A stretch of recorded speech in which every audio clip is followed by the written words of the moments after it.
Portugal might have the most talented squad heading into the 2026 World Cup.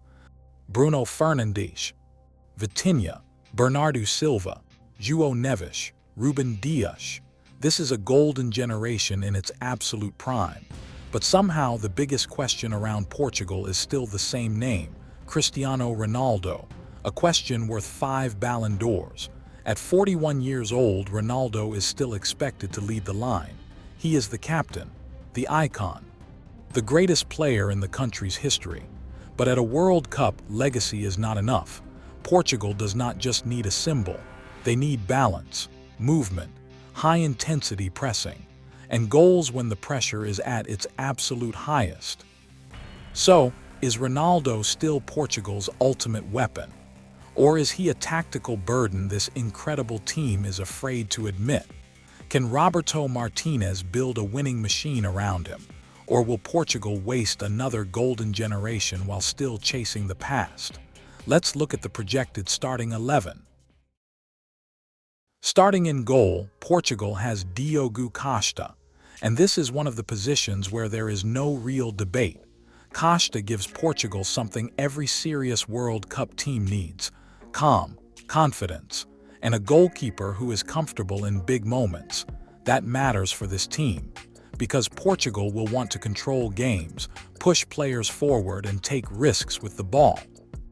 So behind all that talent, they need a keeper who does not panic. Costa can make big saves, he can play with his feet, and he gives Portugal a modern goalkeeper for a team that wants to dominate. With all the questions around the attack, the goalkeeper position feels clear. Diogo Costa is the safe choice. At left back, Portugal has Nuno Mendes, and this is where the team gets real speed. Mendes is not just there to defend. He gives Portugal width, recovery pace, and the ability to attack the left side with real aggression. That matters because Portugal will have so much quality in midfield. They need full-backs who can stretch the pitch and give them space to play. Mendes can do that. He can push high, he can run in behind, and he can still recover when Portugal loses the ball. For a team trying to balance control with danger, Mendes is a huge piece. At center-back, Portugal can use Gonçalo Inácio, and he gives this defense something important: composure, a left-footed option, and confidence on the ball. That matters for Portugal, because this team does not want to simply defend deep. They want to build from the back, control possession, and feed the midfield early. Inácio can help them do that. He is calm, modern, and comfortable stepping forward. For a team full of technical players, that kind of defender makes sense.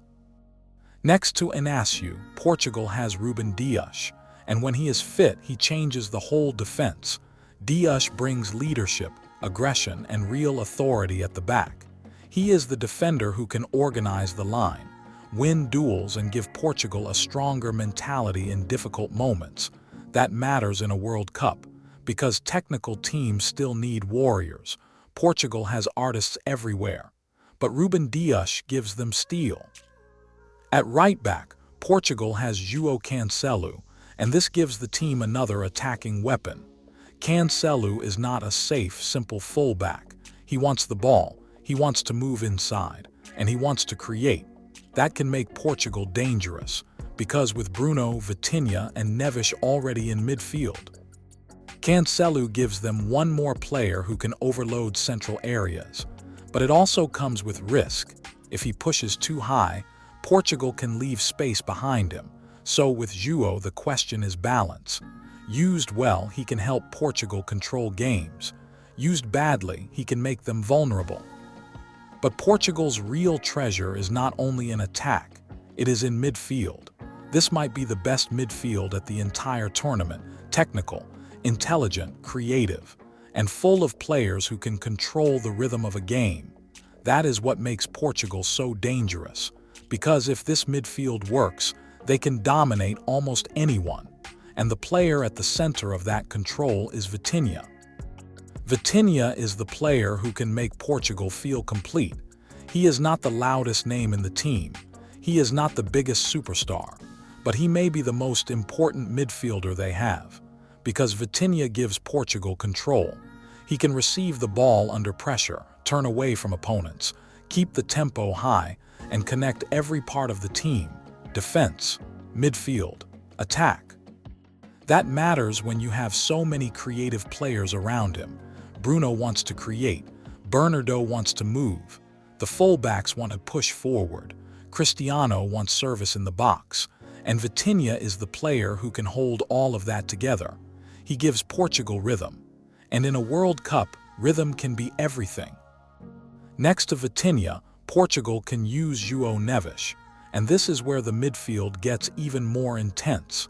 Neves brings energy, pressing, and a willingness to fight for every ball. He is not just there to pass sideways. He wants to win duels, break pressure, and keep Portugal aggressive without the ball. That matters because Vitinha gives the team rhythm. But Neves gives them bite. He can cover ground, protect space, and make sure Portugal's midfield does not become too soft. For a team full of technical players, Neves gives them something different: intensity. And that could be huge in a World Cup. Ahead of them, Portugal has Bruno Fernandes, and Bruno gives this midfield danger, not just control, not just possession, danger. He is the player who can turn one pass into a chance, one touch into a shot, one moment into a goal. That matters because Portugal cannot only look beautiful on the ball, they need someone who takes risks. Someone who looks forward, someone who tries the pass other players are afraid to play. Bruno can lose the ball sometimes, but that is part of his game, because he is not there to play safe. He is there to create damage, and in a tight World Cup match, that kind of player can be decisive. On the left wing, Portugal has Rafael Leão, and this is one of the most interesting players in the team, because Leão did not have his best season at club level. The consistency was not always there. The final product was not always there. But the talent is impossible to ignore. When Leão is confident, he gives Portugal something very few players can offer: pure explosion. 1v1 danger, speed in open space, and the ability to change a game with one run. That is why Portugal still believes in him. Because even when the form is not perfect, the ceiling is huge. If Leão wakes up at this World Cup, Portugal becomes much harder to stop. On the right side, Portugal can use Bernardo Silva, and this gives the attack intelligence. Bernardo is not just a winger, he is a controller, a connector, a player who can drift inside and make Portugal harder to read. And with Real Madrid now waiting for him, the spotlight around him is even bigger, because Bernardo is not only important for Portugal's attack, he is part of the brain of this team.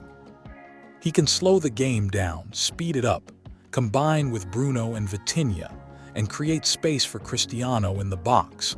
That is why he matters. Portugal has speed with Leão, power with Ronaldo, but Bernardo gives them control in the final third. And now we get to the biggest question in the entire team: Cristiano Ronaldo. This is where the debate gets loud. The criticism is easy to understand. He is 41 years old, he does not press like a young forward. He does not run the channels the same way he used to. And when Cristiano is on the pitch, Portugal can sometimes become too predictable, too focused on finding him. Crosses into the box, early balls, attacks built around one final touch. For a midfield with Vitinha, Bruno, Bernardo, Neves, and Leão that can feel like a bottleneck, Portugal has enough talent to play fast, fluid, modern football. So the question is completely fair. Is Ronaldo still helping this team, or is Portugal trapped by his legacy? But here is the other side of the coin. Ronaldo is not just a legacy. Inside the box, he still understands movement better than almost anyone in football history. He knows where the space will appear. He knows how to attack crosses. He knows how to punish a single mistake. And in a World Cup, that is exactly what matters. Tournaments are not always about beautiful football. Sometimes they are about one single chance, one header, one penalty, one moment where pure experience matters more than raw speed. Cristiano still gives Portugal that lethal presence, leadership, constant pressure on defenders, and the unshakable belief that one moment can change everything. So maybe the real question is not whether Ronaldo should play. The real question is how Roberto Martínez uses him. If everything has to go through Ronaldo, Portugal will fail. But if Ronaldo is used as the ultimate weapon, the clinical finisher at the end of a midfield full of creators, then he is still terrifying. With Vitinha controlling the rhythm, Bruno taking risks, Bernardo finding pockets and Leão attacking space, Cristiano does not need to carry Portugal for 90 minutes. He just needs to finish what this golden generation creates, and that might still make him Portugal's best solution. But what do you think? Is Cristiano Ronaldo still Portugal's biggest weapon, or is he holding this team back? Tell me in the comments. And if you want more World Cup 2026 breakdowns, subscribe to the channel. France, Brazil, Spain, and England are already on the channel. More contenders are coming next.